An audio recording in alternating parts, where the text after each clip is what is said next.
Hi, I'm Old Norse Specialist Dr. Jackson Crawford.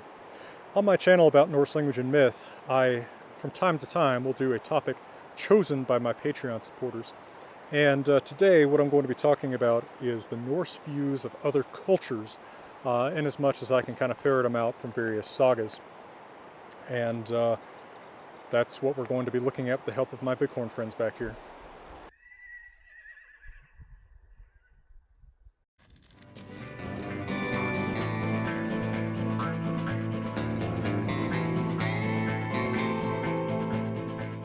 So to start with, one of the other cultures that's most abundantly witnessed in the Old Norse sagas is the Sami. These are the indigenous people of northern Scandinavia who come into Scandinavia from a completely different route from the Indo-European speaking peoples who would give rise to the Old Norse language and in modern times the continental languages such as Danish, Swedish, and Norwegian. The Sami speak a Finno-Ugric language distantly related to Finnish. Now, the way they're looked at in the sagas is very similar, and this isn't surprising given the kind of roughly analogical cultural relationship. Very similar to the way that American Indians are often portrayed in the more stereotypical kind of Western movies. Kind of magical, right? They've got some kind of an aura of mystique about them and the things that they do.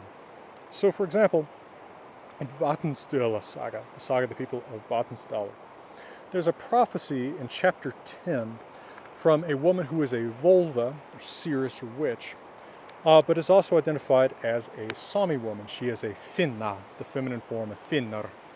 Now Finn, of course, you can see in that a word related to the modern word Finn for someone from Finland, but in Old Norse, in fact, it tends to be used of the Sami rather than the Finnish. So she gets up on her scaffold, a common tool for someone using the abilities of a seeress, and she foretells that a man named Ingimundr is going to move to Iceland, and that the place where he is going to settle will in fact be marked by a pocket-sized idol of the god Freyr, which will be discovered in that region. Now, he doesn't want to physically go to Iceland, so he hires 3 Sami men, 3 finnar, to come investigate this, but they don't investigate it by going to Iceland. They investigate it by him locking them in a house for 3 days on their own, paid in butter and tin, and then exploring sort of psychically. They apparently send some representation of themselves off flying to Iceland. They spend some time there looking for the idol, and they do find it, and they come back and tell Ingimundr where it is. And by the way, they are not supposed to be named while they are locked away. So there's something interesting there. Of course, a lot of ideas of magic have notions about the danger of one's name being spoken, and perhaps there's this notion here among these medieval Sami people, or in Norse ideas of what medieval Sami people might do or practice, right? Not everything you see about an American Indian in a movie is going to be actually reflective of real American Indian traditions, but maybe of what the European American culture sort of extrapolates, imagines about them. There's also an interesting trope in the sagas of Norse women who were found among the Sami and have learned some kind of magic from them. So one of the best examples of that is in the saga of King Harald Fairhair, chapter 34 from Snorri's Heimskringla, where we meet Eirikr Bloodaxe's bride-to-be Gunhildr when some of Eric's men find her in a Gami. This is a special word used in Old Norse for the dwellings of Sami people, together with 2 Sami sorcerers who are actually away at the time they find her. She warns them about these men's, quote, "Báðir eru þeir svo vísir að þeir rekja spor sem hundar, bæði og þó og hjarni, en þeir kunnu svo vel á skíðum að ekki má forðast þó, hvorki menn né dýr, en hvorki að þeir skjóta til þó huga þeir. Og ef þeir verða reiðir, þó snusk jörðum fyrir sjónum þeirra, en ef nokkuð kvikt verður fyrir sjónum þeirra, þó fellur doubt neither." That means they are both, these 2 Sami sorcerers she's in the company of, so wise that they can follow tracks like dogs, both on thawed ground and on snowy ground,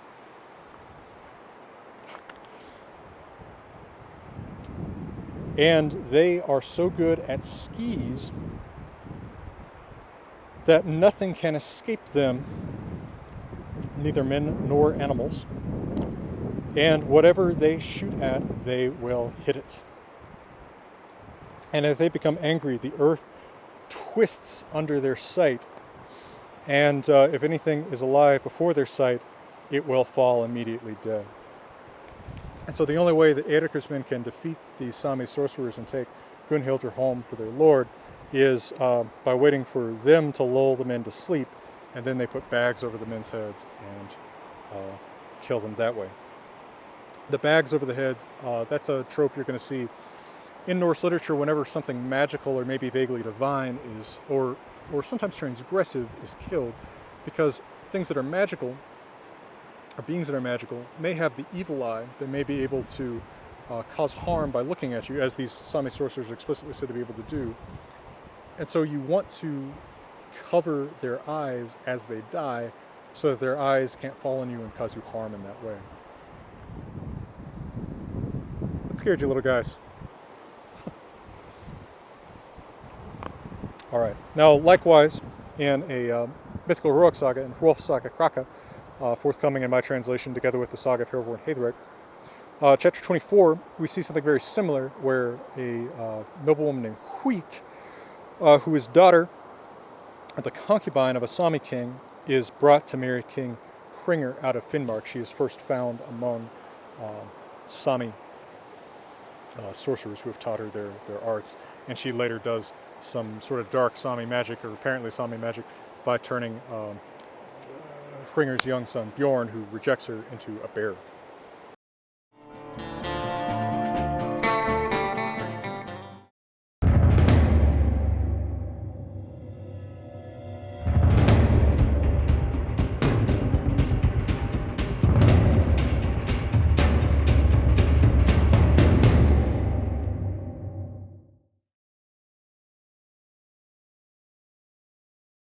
Now, other speakers of Finnic languages, that's actually a pretty broad group that doesn't include just specifically the language Finnish, also seem to be treated as sort of vaguely magical. We see something like that with the residents of Bjarmians, who are discussed in some sagas. Bjarmaland was the Norse designation for the area around present-day Arkhangelsk. I hope I said that right for Russian speakers out there. I'm not much of a Russianist. But at the time, that was a Finno-Ugric language-speaking area. In fact, I understand that the language spoken there is related to the language now spoken far to the south around the area of Ijevsk. At any rate, these people tend to get looked at as a little strange, a little magical. That probably has to do with their very different culture, very different language, but also the great distance involved in reaching this area way around the northern end of Scandinavia. One of the most striking examples of this is in the saga of Eroad, Orvarod's saga, where the hero and his companions are raiding in Bjarmaland, and they take a massive amount of silver from a mound where the locals leave a handful of silver for every man who dies. Now, the locals attack them for this, and then Otter tells his men that as they're being attacked, they need to throw the bodies of these people of Bjarmaland into the river as they kill them. Otherwise, the living companions of those people will just bring them back to life, and they'll continue to fight as undead. So very uncanny, very weird. And again, it seems to have to do with the sort of uncanny and weird ideas about speakers of Finno-Ugric languages, who are very foreign to the Norse, culturally and linguistically. Now, a little less foreign to the Norse culturally and linguistically, but still pretty foreign, are the Irish. And for especially Norse speakers in Iceland and other western parts of the Scandinavian-speaking world, so parts of Norway, the Faroes, etc., the Irish and other Celtic speakers are fundamentally a slave population. That does not mean that just because their slaves are taken from this population, that everybody from that population is a slave, or that they're all looked upon as just being slavish. Instead, think about how here's a kind of crazy analogy, but imagine that we encounter some aliens from another planet, similar enough to humans that we can kind of communicate, but they're very caste-driven, right? There's some wealthy aliens, and there's some kind of like worker bee aliens. if most of what you encounter are the worker bee aliens and they're always kind of submissive with you, you might generally consider the aliens kind of a slave submissive population. But then now again, you might meet really dominant master caste aliens, and you wouldn't have a problem maybe because of their more dominant posture, body language, confidence, maybe better clothes, accepting them as higher status. In the same way, the Norse often seem to treat the Irish by default as sort of lower, but can look at Irish nobility as fairly high. And we see that, of course, in Njál's saga, where at the very end we have this long digression about the Battle of Clontarf in Ireland. The nobles on the Irish side are discussed in just as heroic terms as the nobles on the Norse side. Or similar terms maybe in Laxdæla's saga, where we find that Olafur Peacock is the son of an Irish slave woman, but when it turns out that she is in fact an Irish queen who was kidnapped and put into slavery, that becomes a source of pride for him rather than something demeaning about his origin as a slave woman's son. The Norse are always more classist, more caste discriminating than they are origin discriminating. Racist is a weird term to use at this time, as of course they don't have like 19th century conceptions of race, but they are much more willing to discriminate against you for being poor, no matter where you're from, than they are for just like you're from Ireland versus Norway, it seems like. However, for the most part, when you are Irish and you're a slave, that opens you up to some extra demeaning descriptions. For instance, we might think of Melkulver, the Irish slave in Njál's saga, who was introduced as unlikable just as soon as he is introduced as Irish. Like almost like these two things go together. He's Irish and unlikable. Var isker och helder ovinsam, we read. Now, it's interesting to notice too, they are pretty aware of how different languages are around them. So when people encounter people in Ireland coming from Norse-speaking lands, they do highlight that they have to learn the language or have somebody as an intermediary. So for instance, in Laxdæla's saga, we're explicitly told that when Olafur Peacock goes to Ireland, the reason he's able to talk to anybody is that his mother taught him Irish as a boy in Iceland. Whereas when they travel in England, we get notes like we have in the saga of Gunnlaugr Wormtongue or in the first grammatical treatise from 1140, that the language of England and the Norse-speaking world was, at the time, identical or very close to the same. So they're actually pretty aware of what languages are related. By the way, it seems like they think of German, which is also a Germanic language like English and Norse, as not being mutually intelligible anymore, to judge by the remarks about Tyrkir, the German speaker in the saga of the Greenlanders, because when he comes back having found grapes for the first time in the New World, they don't understand what he's saying because he's just babbling Othitsku in German, presumably something like Old High or early Middle High German.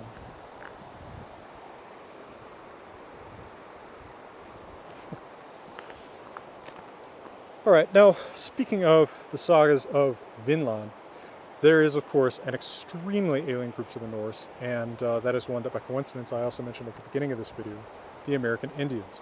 Now, the Norse call them Skrælingjar. We don't know exactly why. I subscribe to the idea that this is based on skrå, or dried leather, because they're explicitly said to make leather goods.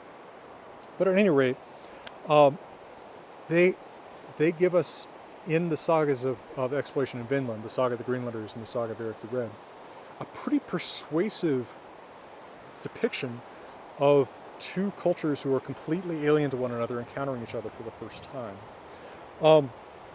We see just this bizarre account of them trying to trade with each other and not even understanding what the other side wants. Right? They trade with the Skrælingjar for their untanned leather goods, their bags and such. And what the Skrælingjar want in return is small pieces of red cloth, and the Norse don't really understand why, because there's just no way to communicate between, just people pointing, I want this in exchange for this. Without any means to communicate, human cultures are going to sometimes have as hard a time understanding each other as these bighorns and I would probably have understanding each other. Although maybe not. We're neighbors after all. But it's persuasive in a way that something like, you know, these Star Trek encounters with people that come from other galaxies and somehow, you know, all speak the same sounding kind of English just isn't. We also see, for instance, in chapter 11 of the saga of Eric the Red, there's this scene where the Norse and the Skrælingjar are trading, and then all of a sudden a bull starts to roar in the Norse camp. And this is what sets the Skrælingjar off attacking the Norse. Perhaps they misinterpreted it as some kind of someone maybe blowing something like a war horn. It's just no way of telling, because the two cultures just, again, have no way of communicating with one another. And, you know, the Norse end up getting pressed back pretty fast by the Skrælingjar's volleys of arrows. And of course, they're never able to settle in the New World for very long, because unlike the conquistadors centuries later, they just don't have the same edge that comes from gunpowder and other advances in the centuries that would follow the Norse explorations in the New World. Well, this, of course, isn't a comprehensive look at every particular culture the Norse could have encountered and what they thought about them. It's often pretty hard to say what the Norse might have thought about a culture more broadly. Sometimes they don't really talk about another culture very much. I mean, I think about the Byzantine Empire, which comes up pretty often because Norse heroes may join the Varangian Guard, the Norse bodyguards of the Byzantine Emperor. But other than a general kind of impression that the Byzantines are particularly wealthy and powerful, and the Norse are kind of awed by them, they just don't talk about individual Byzantines enough for us to get a sense of what they think about them as a culture. In the same way with the Arabic-speaking cultures that the Norse encountered, we know they also held them in some awe as a more powerful, wealthier culture at the time. For instance, we see the use of Arabic legend coins, whether real coins from Arabic-speaking lands or forgeries made in Scandinavia by people who no doubt did not understand the Arabic writing they were copying, used as status symbols and then buried with wealthy people in their graves. But they just don't talk, again, about encounters with individual Arabic speakers enough for us to say, oh, well, this is sort of their attitude toward them or their opinions of this culture. Mostly by the time the sagas are being written down, more than 200 years after the Viking Age has ended, they don't know enough about those far distant memories of other cultures to talk about them and leave us their impressions of them. But they still know, for instance, who the Irish are or the Sami are. So that's probably why we get a little bit more information about that. All right. Well, folks, thanks very much, as always, for your time. And from beautiful Colorado, the Bighorns and I are wishing you all the best. The whole point of this video channel, the whole point of my books, is to bring good information about these subjects to the people who want it in the places where they're looking for it online. Otherwise, the people who know what they're talking about are all trying to impress each other, talking to each other in the ivory tower, and they're never reaching out to the public. The people who are reaching out to the public on YouTube or wherever else mostly are scared, angry people trying to spread centuries-old, cartoonish racialist theories and crazy mysticism that has nothing to do with our medieval sources. I want to bring good information about our real medieval sources straight to you in the places where you're looking for it, without an agenda, without trying to set myself up as some ivory tower super genius who's better than you. You can help me do that by donating small monthly amounts on my Patreon. And everyone who does that has my everlasting thanks for your incredible generosity and the way that you help me make a university of my favorite place in the world, the Great Rocky Mountain Outdoors. Well, from now, from the middle of beautiful Colorado, let me wish you good thinking, good skepticism, and all the very best.